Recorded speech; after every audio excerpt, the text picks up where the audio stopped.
Sir, how do you know that the person you are with is the right person for you? Whoa, popular, huh? It once happened. Shankaran Pillai was at the family dinner, and when everybody settled down for dinner, he stood up at the table and announced, "I am going to marry Lucy, who's just across the street." I hope that's not the name. No, it Oh. is. Then the father said, "What? You going to marry Lucy? She has nothing. She's like a tramp. You going to marry that Lucy?" Mother said, "What? You going to marry that Lucy?" The uncles always pitch in these kind of matters, you know. Uncle said, "What? You going to marry that Lucy? Have you seen her hair? It looks fake." The aunt, "What? You going to marry Lucy? She's always painted. You going to marry that painted woman?" The little boy, the nephew, can't be left out.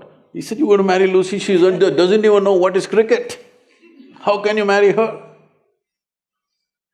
Shankaran Pillai stood his ground and said, "Yes, I'm going to marry Lucy." Everybody asked in one voice, "Why?" He said, "Because she has no family."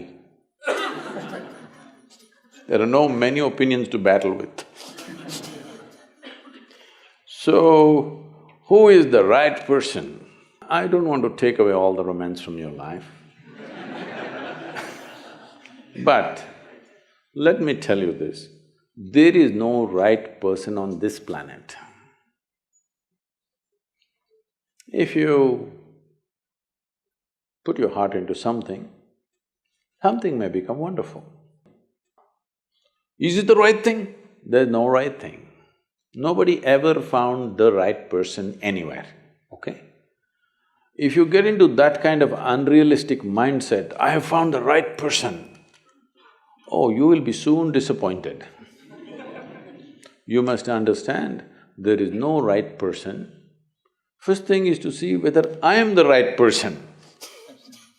Yes, am I the right person? And there are no right people on this planet. If you understand, you have your nonsense, they have their nonsense, we can adjust nonsense. Go on. We must understand relationships are formed for various needs. There are physical needs, there are psychological needs, there are emotional needs, there may be social needs, there may be financial needs, various kinds of needs. So when you're going to somebody with so many needs, you're going as a beggar, and a beggar cannot choose. Hello? Beggar eat what comes his way, isn't it? He cannot choose. So, if you really want to make a choice in this world, first and foremost thing is, you bring yourself to your place where your experience of life is just pleasant by yourself. You're wonderful. Now, let us see what gets drawn to this one. If you're really wonderful, things will happen in every way, I'm saying.